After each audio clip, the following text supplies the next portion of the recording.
Buenas tardes, amigas y amigos. Les saluda con mucho gusto el magistrado Gerardo Saravia, integrante del Tribunal Electoral del Estado de Puebla y miembro de la Asociación de Tribunales Electorales de la República Mexicana, que preside el magistrado César Lorenzo Wolmeraz. En el marco de la serie Diálogos ATER, el día de hoy tenemos el gusto y el enorme privilegio de contar con la participación de la magistrada presidenta de la Sala Toluca del Tribunal Electoral del Poder Judicial de la Federación, la doctora Marcela Fernández Domínguez, a quien le doy la más cordial bienvenida y le agradezco muchísimo, Marcela, te agradezco muchísimo el que hayas aceptado participar con nosotros este día. Bueno, pues muchas gracias, buenas noches, te saludo con afecto, magistrado Gerardo. También, asimismo, saludo a los magistrados integrantes de la Asociación de Tribunales Electorales de la República Mexicana. Agradezco la invitación a mi querido amigo, magistrado César Wong, y gracias a quienes nos siguen por redes sociales. Muy bien, Marcela, pues si no tienes inconveniente, empezaríamos con la serie de preguntas que hemos preparado para el día de hoy para ti, porque nos interesa muchísimo saber cuál es la visión de las magistradas y de los magistrados que integran las diferentes salas regionales del Tribunal Electoral del Poder Judicial de la Federación. Y pues tú eres la presidenta de la sala regional que es la quinta circunscripción, una de las más pobladas del país, y el próximo año vamos a tener en nuestro país la elección más grande, más complicada, más compleja de la historia reciente. Esto implica una serie de complicaciones, se traduce en un enorme desafío en los distintos niveles, fundamentalmente en lo que se refiere a la resolución de los diferentes medios de impugnación que los actores políticos lleven a cabo ante las instancias jurisdiccionales y concretamente las que les lleguen a la sala regional. Por ejemplo, ustedes van a tener que hacer el cotejo de todos los listados nominales en los juicios de inconformidad, ¿no? Y eso es un gran desafío por el tamaño de la propia circunscripción. ¿Qué implica para la presidenta de la Sala Regional Toluca del Tribunal Electoral del Poder Judicial de la Federación este gran desafío? Y cuando tenemos en esa circunscripción pues un lugar donde hay el mayor número de ciudadanos y ciudadanas en el país. Bueno, pues como bien refieres, Gerardo, conforme al acuerdo del Consejo General del Instituto Nacional Electoral 329 del 2017, la quinta circunscripción plurinominal se constituyó como la segunda más poblada. En este contexto se debe reconocer que las elecciones de 2021 serán las más grandes de la historia y esto implicará un verdadero reto institucional ante la resolución de los diversos juicios federales que se promuevan, además de los propios juicios de inconformidad. Claro. Ante el eventual cotejo de las listas nominales con motivo de la revisión de las resoluciones recaídas a los juicios de inconformidad que se lleguen a promover con motivo de las elecciones federales, que se celebrarán en las 4 entidades federativas que integran la quinta circunscripción plurinominal, sumado a las propias elecciones locales que también tendrán verificativo en estas 4 entidades que se conforman por Colima, donde se elegirá gobernador y diputados e integrantes de ayuntamientos. En el Estado de México, legisladores locales y ayuntamientos. En Michoacán, gobernador, integrantes del Congreso local y ayuntamientos. Y en Hidalgo, diputados.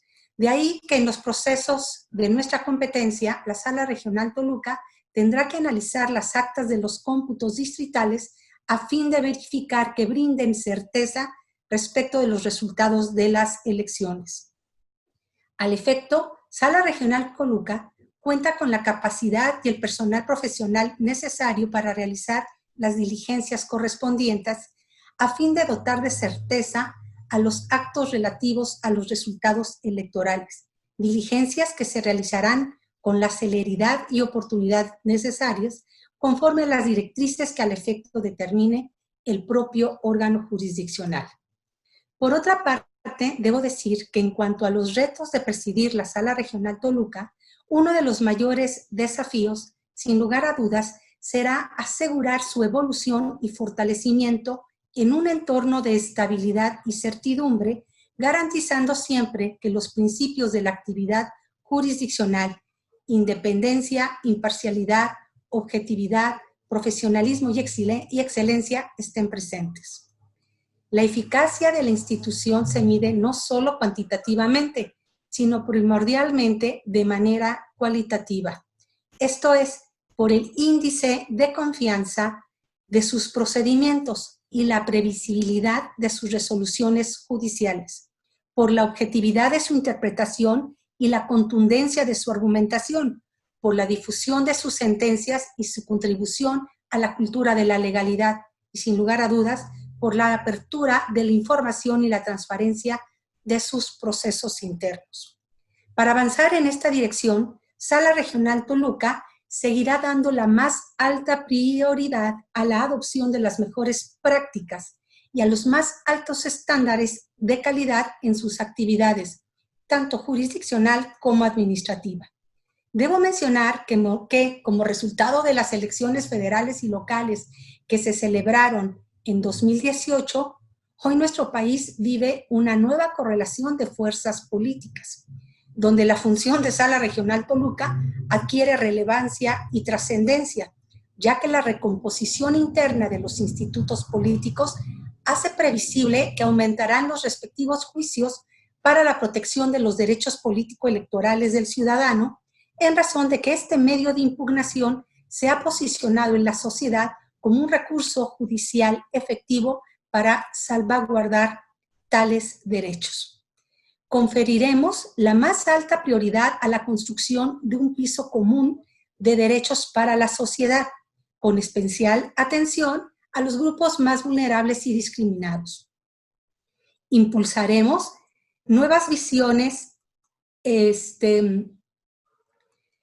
interpretaciones constitucionales para seguir transformando positivamente la vida de los pueblos y comunidades indígenas, de las personas con discapacidad y de quienes integran los grupos de la diversidad sexogenérica, entre otros colectivos sociales. También seguiremos impartiendo justicia con perspectiva de género y estableciendo criterios de vanguardia para eliminar la violencia política contra las mujeres, acorde con las recientes reformas, lo cual, per se, sin lugar a dudas, implica un gran reto. Para Sala Regional Toluca, la apertura, transparencia, rendición de cuentas son principios indeclinables y simultáneamente procesos irreversibles. Estos tres elementos son indispensables tanto para consolidar la confianza de la ciudadanía en las actividades jurisdiccionales y administrativas, como para fortalecer la legitimidad social de la institución. Así, de cara a las elecciones intermedias, cuyos procesos arrancan formalmente en septiembre del 2020, este órgano jurisdiccional será, como hasta ahora, un baluarte en la protección de los derechos político-electorales de la ciudadanía y un factor de estabilidad, certidumbre y confianza en el acceso al poder público. La labor jurisdiccional electoral conlleva retos, porque sabemos que el proceso implica la instalación de casillas, la acreditación de representantes de partidos políticos, el desarrollo de jornada electoral, registro de candidatos, realización de cómputos, por solo mencionar algunas de las fases de los procesos electorales federales y locales que habrán de desarrollarse en la quinta circunscripción. Ante ese escenario, se cuenta con la preparación suficiente para hacer frente a las tareas que le corresponden en el marco del Estado constitucional que defendemos. Finalmente, debo mencionar que Sala Regional Toluca ha de seguir en la senda de consolidarse como un órgano jurisdiccional de referencia, con procesos abiertos a la ciudadanía y con personal profesional capacitado y certificado que fortalezca el ejercicio pleno de los derechos y la confianza de los comicios electorales, respondiendo a las exigencias de una sociedad democrática, cambiante y participativa. Excelente, excelente, muy bien expuesto. la pregunta, Presidenta. Y también quiero saber tu opinión. A ver, recientemente, apenas el pasado 13 de abril, fue publicado en el Diario Oficial de la Federación un decreto muy importante que contiene un conjunto de reformas en materia de violencia política de género y de igualdad sustantiva para las mujeres. La idea es que podamos transitar en un estado asimétrico que hemos venido sosteniendo históricamente, lamentablemente, y que a través de estas reformas, como una especie de acciones afirmativas, podamos ir transitando hacia esa igualdad que necesitamos para que haya un gran dinamismo, el mejor dinamismo, el más efectivo, en términos de democracia real. ¿Cuál es tu visión respecto de esta reforma y cuál será el impacto que tendrá concretamente en lo que es la administración de justicia electoral, ya sea a nivel federal como también en la integración de los órganos electorales, tanto administrativos como jurisdiccionales? Efectivamente, con el decreto publicado en el Diario Oficial de la Federación el pasado 13 de abril, se reformaron y adicionaron diversas disposiciones a 8 leyes relacionadas con el tema de violencia política contra las mujeres. Esto es, se reformaron la Ley General de Acceso de las Mujeres a una Vida Libre de Violencia, la Ley General de Instituciones y Procedimientos Electorales, la Ley General de Sistema de Medios de Impugnación en materia electoral, la Ley General de Partidos Políticos, la Ley General en materia de delitos electorales, la Ley Orgánica de la Fiscalía General de la República, la Ley Orgánica del Poder Judicial de la Federación y la Ley General de Responsabilidades Administrativas. Las citadas reformas tienen como propósito fundamental evitar que se limite, anule o menoscabe el ejercicio efectivo de los derechos político-electorales de las mujeres en 2 vertientes. La primera, en la categoría de precandidatas a candidatas a puestos de elección popular, y la segunda, en el ejercicio del cargo. Con el nuevo diseño legal, se faculta al Instituto Nacional Electoral y a los organismos públicos locales electorales para que promuevan y diseñen una cultura de la no violencia en contra de las mujeres. Además, se mandata la incorporación de la perspectiva de género al monitoreo en radio y televisión. En este sentido, las reformas se encuentran dirigidas a neutralizar la violencia como toda acción u omisión, incluida la tolerancia en contra de las mujeres basada en elementos de género y ejercida dentro de la esfera pública o privada. En la Ley General de Acceso de las Mujeres a una vida libre contra violencia, se precisa el catálogo de los sujetos infractores públicos y privados de cometer violencia política de género, tales como agentes estatales, superiores jerárquicos, colegas de trabajo, dirigentes de partidos políticos, militantes, simpatizantes, precandidatos, candidatos, partidos políticos, representantes de los mismos, medios de comunicación y sus integrantes, por un particular o por un grupo de personas particulares. Así, vale la pena precisar que dentro de los requisitos de elegibilidad para ser diputado o senador, se incorpora el no haber sido condenado por el delito de violencia política. Por ello, el impacto de las recientes reformas en materia de violencia política de género en la administración de la justicia electoral la podemos dividir en 2 aspectos, en lo que corresponde a las autoridades administrativas y a las autoridades jurisdiccionales. En el caso de las primeras, esto es, de las autoridades administrativas electorales, el legislador federal les ha otorgado determinadas facultades a través del procedimiento especial sancionador, en la que podrá suspender inmediatamente la propaganda política o electoral en radio o televisión, así como sancionar por incumplimiento con el requisito de paridad en el registro de candidatos con la negativa del registro. Por lo que respecta a las autoridades jurisdiccionales, se incorpora en la Ley General del Sistema de Medios de Impugnación en materia electoral la tutela o protección a través del juicio para la protección de los derechos político-electorales de los ciudadanos, por considerar que tal medio de impugnación también se puede incoar en casos de violencia política contra las mujeres en razón de género. O sea, nos vamos directo en ese caso. Así es.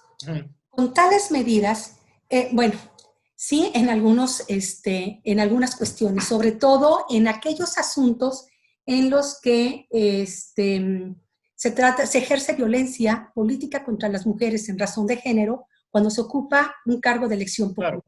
Claro. ¿No?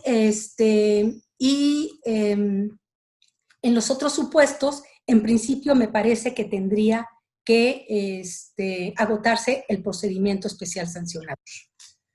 Bueno, con tales medidas yo creo que se avisora una impartición de justicia más expedita. Esto al establecerse un catálogo de conductas con las que se puede iniciar un procedimiento especial sancionador que, de acuerdo a la propia legislación a nivel federal, es iniciado y sancionado en un ámbito de colaboración por las autoridades administrativas y jurisdiccionales electorales del país en breve tiempo. De ese modo, las recientes reformas tendrán un impacto relevante en el tema de impartición de justicia en la materia electoral, debido a que se trata de cambios legales de gran trascendencia que modifican 3 rubros jurídicos electorales importantes. Esto es, en el ámbito del derecho administrativo sancionador, jurisdiccional y penal. Con la reforma se da más certidumbre y coherencia al orden legal mediante el establecimiento de un catálogo de conductas para iniciar el procedimiento especial sancionador dentro o fuera de un proceso electoral y otro catálogo de conductas cometidas por cualquier servidor público. Sí. Es cierto que desde antes y a partir de la jurisprudencia establecida por el Tribunal Electoral se atendían todas estas cuestiones que tienen que ver con la violencia política contra las mujeres en razón de género. Pero ahora que contamos con leyes, catálogos de infracciones, se hace mucho más sencillo la resolución de los asuntos y además la imposición de las sanciones correspondientes, porque estas sanciones están ya establecidas en la ley. De este modo, estimo que el impacto que traerán las presentes reformas a la administración de justicia será de suma importancia al contar con mejores elementos normativos para erradicar y, en su caso, sancionar objetivamente la violencia política de género, tal y como acababa yo de referir. Debo subrayar que las medidas que las disposiciones realmente que se vienen modificando son un paso trascendental para la democracia en México, toda vez que lo toral en un ejercicio democrático es precisamente que todas las ciudadanos y ciudadanos tengan las mismas oportunidades de votar y ser votado, así como de poder aspirar y ocupar un cargo de elección popular. Claro, claro, y bueno, aquí yo lo que observo es que con estas reformas lo que se pretende lograr es que haya mayor claridad en cuanto a la tipicidad de las conductas para que poco a poco los ciudadanos y las ciudadanas podamos ir sabiendo cómo es que debemos de comportarnos en una sociedad civilizada, democrática, y cómo no deberíamos de hacerlo, y cuáles son las implicaciones de infringir estas normas. La pregunta aquí, con todo esto, sería saber, ¿tú consideras que con esto será suficiente para poder aminorar el impacto de la violencia política de género, de la violencia contra las mujeres en general? Porque estamos viendo ahorita que estamos todos confinados, un crecimiento exponencial, digamos también así, y muy delicado, de la violencia ahora en casas. Y esto me lleva a una reflexión. No solamente a través de reformas legales esto va a tener una solución, ese es mi punto de vista. A mí me parece que tendríamos que incidir todavía más en el tema de la educación y de la capacitación constante, de cómo debemos comportarnos como sociedad. Es decir, esto es un asunto inclusive generacional, que tendrá que darse, pues, evidentemente gradual, para que esto sea de fondo y además sea perdurable. Evidentemente, lo que son las acciones afirmativas, pues la idea es que sean transitorias en cuanto a esto, hasta que esto se solucione. Pero bueno, pues vemos que cada vez estamos extendiendo más la mano en el punto de vista jurídico, pero no se está solucionando el tema. Me parece que inclusive se está agravando más y algo debemos de hacer. ¿Cuál es tu opinión al respecto? ¿Cómo le hacemos para incidir en la capacitación? ¿Cómo vamos a hacer nosotros como autoridades, como tribunales electorales, ya sea federal o locales, para contribuir a que esto se solucione en bien de las próximas generaciones y en bien de la sociedad mexicana? Bueno, como bien refieres, esta es una cuestión que no solamente debe de quedar en el papel del legislador. Claro. Todos tenemos que comprometernos en este tema. Por cuanto hace a las reformas, lo que veo son una serie de medidas que de alguna forma creo yo que son efectivas para al menos parar la violencia política contra las mujeres en razón de género cuando ésta se presente. No solo por la posibilidad de suspender este tipo de propaganda, sino porque además existe la posibilidad de ordenar que se den disculpas públicas. Sí. Y no creo que algún candidato se sienta muy cómodo dando una disculpa pública a partir de ser condenado por haberse tenido por acreditado que cometió violencia política contra las mujeres en razón de género. Que además esto incluso es un elemento que podría propiciar que aquella mujer contra la que se comete violencia de género quedara mejor posicionada. Entonces, hay una serie de medidas que me parece que van a obligar a los actores políticos a contenerse. Lo ideal no es solamente la posibilidad de paralizar, la posibilidad de sancionar, sino que en realidad esto se genere como una cultura. De ahí que me parece importante esta facultad que se otorga tanto al Instituto Nacional Electoral como a los organismos públicos electorales locales para que lleven a cabo capacitación y educación para tratar de erradicar este terrible mal que aqueja a la sociedad. Esto entiendo yo que además también los propios tribunales locales tendremos la obligación de capacitar y de celebrar una serie de actividades académicas para que esto no quede solamente en la esfera de los funcionarios públicos, sino que también llegue a la sociedad.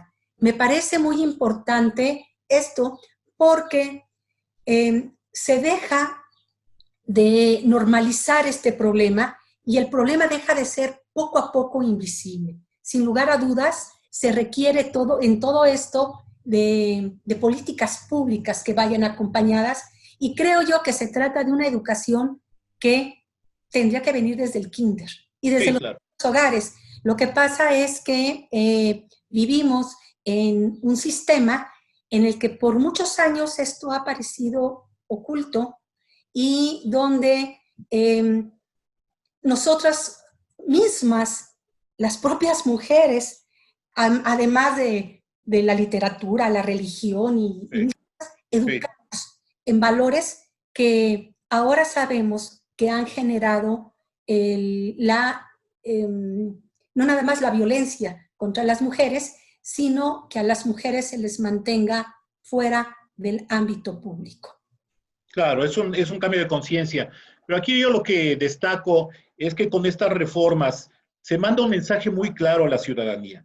Los órganos, hay instituciones, hay órganos administrativos y hay órganos jurisdiccionales especializados para defender de manera expedita los derechos político-electorales en términos de igualdad de condiciones entre hombres y mujeres, que tenemos los mismos derechos y que tenemos que tener las mismas oportunidades en esos términos.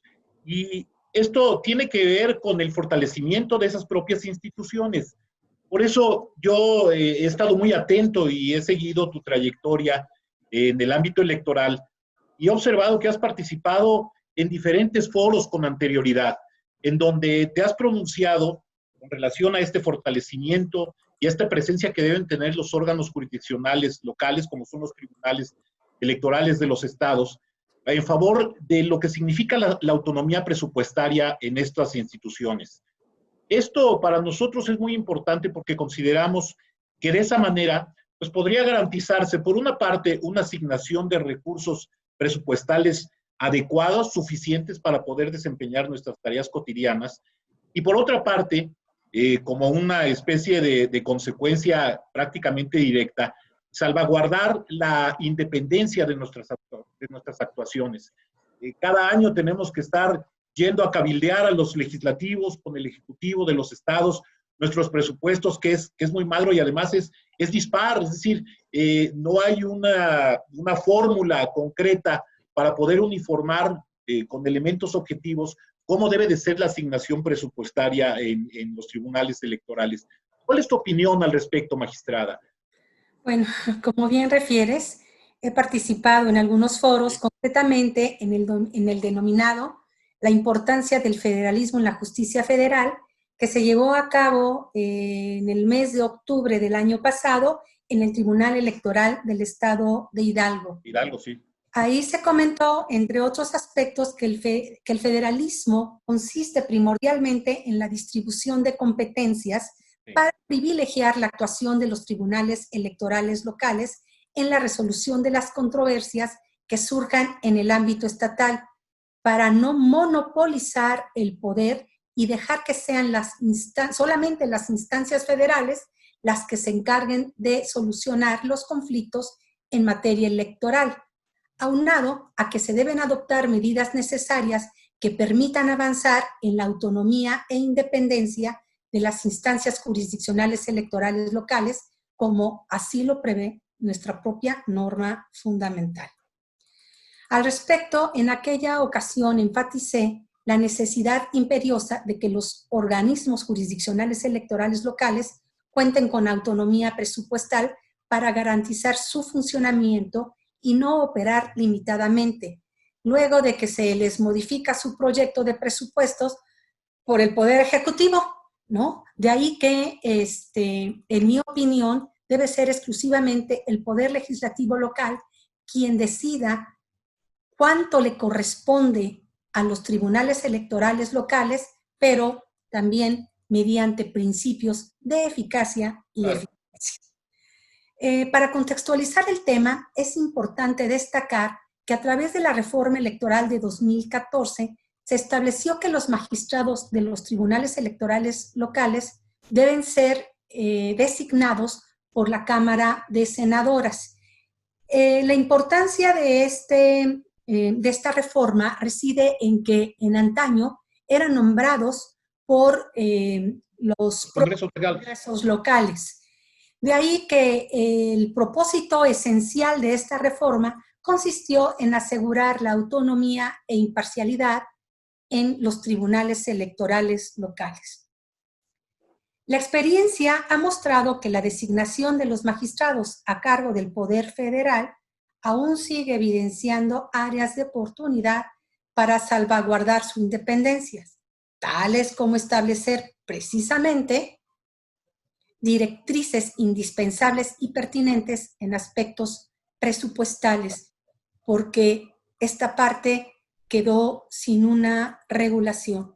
De modo que ante la falta de disposiciones específicas, el Tribunal Electoral ha venido implementando las medidas pertinentes para evitar la vulneración de la autonomía e independencia de los tribunales electorales locales, con el propósito de que operen en normalidad. No obstante, lo ideal es contar con una reforma constitucional y legal atinente, porque, como bien mencionas, año con año, muchos tribunales se ven en la necesidad de acudir al Tribunal Electoral del Poder Judicial de la Federación, precisamente porque quedan desprovistos de los recursos que son indispensables para que puedan funcionar. Debe mencionarse que la impartición de justicia electoral requiere contar con las mismas garantías que el Poder Judicial, porque no puede ni debe haber distingo entre juzgadores, ya que la única diferencia entre una u otra forma de impartición de justicia es la especialización. Sí, claro. Sí, porque si no es una monserga y es un calvario que cada año pues tenemos que ir ahí a que prácticamente rogar y tratar de establecer cuáles son las necesidades de los tribunales cada año, cuando debería de haber ya criterios objetivos muy claros para la asignación de estos recursos. Y esto tarde o temprano yo creo que tendrá que traducirse o derivar en una fórmula ya concreta que se establezca complementando la reforma constitucional de 2014, desde la propia Constitución Política de los Estados Unidos Mexicanos, para poder completar este proceso de autonomía que le dé también la garantía de independencia a los propios tribunales electorales locales. Y bueno, pues estamos atravesando ahorita una grave crisis como consecuencia de esta pandemia por la enfermedad provocada por el coronavirus. Y pareciera que el país se ha detenido en gran parte, si no es que en todas las actividades. Estamos en un proceso para regresar presuntamente a una nueva normalidad que vemos todavía muy lejana, fundamentalmente en algunos estados, como el caso de Puebla o como otros estados, como el Estado de México, en donde está su sede. Y esto nos lleva a que los tribunales electorales, pues es claro que no podemos tampoco detenernos y no podemos detenernos permanentemente. Tenemos que hacer uso de una serie de herramientas de carácter tecnológico que nos permitan que la administración de justicia pues pueda seguir funcionando en cierto grado. Y todavía no está en ley y no lo estará en algún tiempo. Se están tomando las medidas a la par de cómo va avanzando esta situación. Y bueno, pues todos los tribunales electorales locales, el Tribunal Electoral del Poder Judicial de la Federación también ha emitido una serie de acuerdos para poder ir solventando estas deficiencias que no esperábamos, nadie las esperábamos en ese sentido. ¿Cómo ha sido, en el caso concreto de la Sala Regional Toluca que tú presides, cómo ha sido esa dinámica para poder enfrentar estos enormes retos coyunturales que vamos viviendo como consecuencia de la pandemia, magistrada? Bueno, la forma de trabajar de Sala Regional Toluca ha sido con las máximas autoridades del Poder Judicial de la Federación, como son la Sala Superior del Tribunal Electoral, la Suprema Corte de Justicia de la Nación y el Consejo de la Judicatura Federal, principalmente en adecuar la dinámica laboral a las medidas preventivas que ha ido implementando el Consejo de Salubridad General con la finalidad primordial de evitar el contacto físico entre las personas, como lo han indicado las autoridades sanitarias. Esto con el propósito de proteger no solamente a nuestros funcionarios, porque estamos conscientes que también debemos proteger a las autoridades y a los propios justiciables.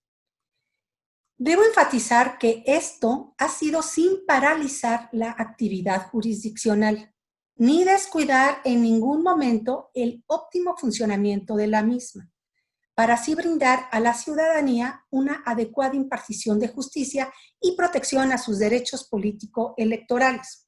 Por lo que ante esta circunstancia se ha privilegiado el trabajo a distancia, acudiendo a las oficinas cuando esto es estrictamente necesario y sin prescindir de la constante comunicación y el trabajo que es posible gracias a los avances tecnológicos con los que actualmente contamos. En consonancia y siguiendo las directrices trazadas por Sala Superior, el 18 de marzo pasado, la Sala Regional Toluca emitió el acuerdo relativo a la implementación de medidas que garanticen el adecuado funcionamiento en la prestación de los servicios esenciales y preventivas para la protección de los servidores públicos de esta institución y personas que acudan a sus instalaciones, en la cual podemos destacar las siguientes dinámicas. Se implementaron guardias observando las medidas de salud preventivas. Se suspendieron hasta nuevo aviso las actividades académicas, congresos, convenciones y cualquier otro foro que implemente la concentración de personas, pudiéndose llevar, esta sí, por medios electrónicos. Se suspendió la realización presencial de sesiones públicas que se llevaban a cabo de manera ordinaria de esa forma, por lo que solo se resolverán en sesión privada aquellos asuntos que la Ley Orgánica del Poder Judicial de la Federación o el reglamento interno del tribunal así lo permitan, además de autorizarse el uso de nuevas tecnologías para resolver los asuntos que por su naturaleza se estiman urgentes, así como todos aquellos que están relacionados directamente con un proceso electoral, porque cabe recordar que cuando se emitió este acuerdo, el proceso electoral del estado de Hidalgo lo teníamos en curso. Actualmente está suspendido. Sin embargo, como estimamos que esto no puede, que la justicia electoral no puede paralizarse, porque la democracia no se paraliza ni siquiera frente a cuestiones tan graves como la pandemia, es que nosotros vamos buscando estas otras formas que nos permitan ir solucionando los asuntos. Su urgencia no está solamente a partir de la irreparabilidad, sino también atendiendo a la necesidad de ir fijando una serie de cuestiones para dar certeza. También se privilegiaron las notificaciones electrónicas y por estados sobre las personales. Se suspendió el cómputo de los plazos en la sustanciación de los juicios para dirimir los conflictos o diferencias laborales de los servidores del Instituto Nacional Electoral, que son competencia de esta sala regional hasta nuevo aviso. Y esto porque además se trata de un juicio que tiene el desahogo de pruebas mediante audiencias. Entonces, verdaderamente genera dificultades para mantener una sana distancia. Se privilegió el uso de la infraestructura en la conexión remota para la realización de las correspondientes funciones de los servidores públicos.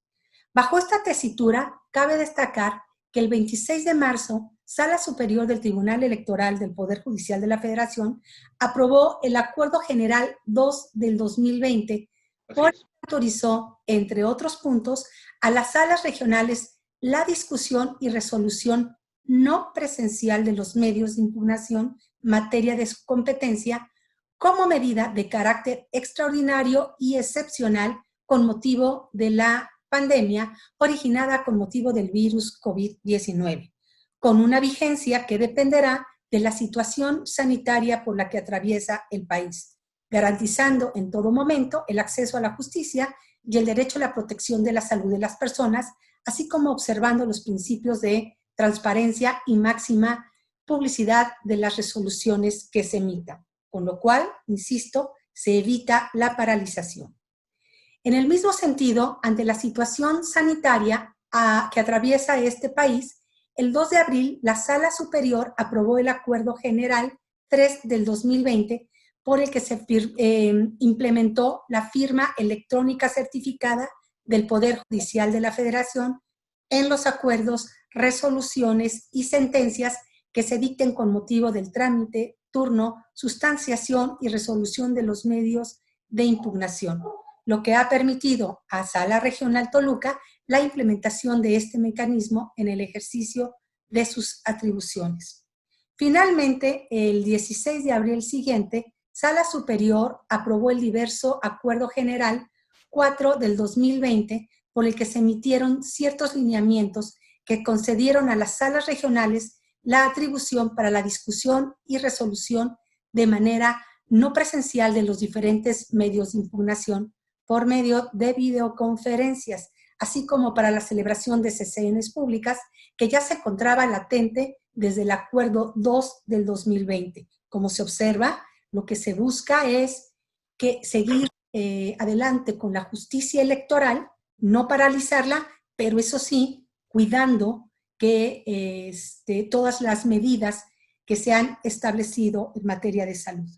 No cabe duda que en las condiciones de salud públicas por las que atravesamos, el uso de las herramientas tecnológicas como el correo electrónico y las videoconferencias son en estos momentos mecanismos idóneos para verificar la participación de los integrantes de la sala regional en el análisis, discusión y resolución de los asuntos, ya que la experiencia en el funcionamiento al interior de este órgano ha dado buenos resultados al generar una comunicación libre y permitir el desahogo de las actuaciones jurisdiccionales de manera pronta, expedita y remota.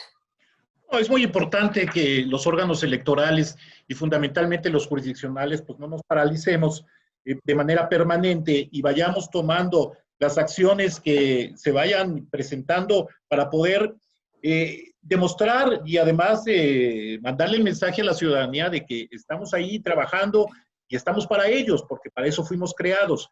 Aquí el asunto es pues las asimetrías enormes que existen entre los recursos, no solamente presupuestales, sino también tecnológicos, que tienen los órganos jurisdiccionales a nivel federal y los que tienen también los órganos electorales jurisdiccionales a nivel local, porque bueno, pues no es lo mismo todas las máquinas y las herramientas tecnológicas, incluso el grado de conexión de Internet de banda ancha con las que cuentan los organismos jurisdiccionales federales a los que tenemos en los estados. Y eso es por la parte de las autoridades, pero también está pendiente el tema de las partes que actúan en los diferentes medios de información. Pues habrá quien tiene la posibilidad del acceso a Internet y habrá quien tiene la posibilidad real, la capacidad tecnológica, el acceso efectivo a Internet y a un buen Internet para poder llevar a cabo todos sus trámites por la vía electrónica. Pero pues hay quien no lo hace así, ¿no? Hay comunidades en el país que apenas están contando ya con luz eléctrica y el tema de la conexión a banda ancha pues es complicado. Hay lugares donde ni siquiera los hay. Entonces todavía tenemos enormes retos en ese sentido. Pero bueno, lo que sí es cierto es que no nos podemos detener y hay que ir tomando las decisiones y las determinaciones suficientes y necesarias para poder solucionar eso. Todo llevado a que haya un fortalecimiento y una consolidación de nuestra democracia, que se ha venido construyendo nuestro país y que además es una democracia que es todavía muy tierna, digamos, ¿no? Todavía hay muchas cosas por hacer para poder tener una democracia plena. Yo te agradezco muchísimo, magistrada presidenta Marcela Fernández, la oportunidad de platicar el día de hoy con nosotros, con las magistradas y los magistrados que formamos parte de la Asociación de Tribunales Electorales de la República Mexicana, con la ciudadanía, con toda la gente que está interesada en estos temas sobre democracia, en estos temas sobre impartición de justicia, sobre el tema electoral, que es lo que nos ocupa a todos nosotros. Muchísimas gracias por la oportunidad, gracias por saludarte, por tener esta gran oportunidad y este enorme privilegio de saludarte. Y les mandamos un saludo a todos los que nos están viendo. Los esperamos en la siguiente serie de Diálogos Alternos. Muchísimas gracias. Muchas gracias, el privilegio es para mí y gracias a todos los que nos siguen. Un honor. Gracias. Gracias.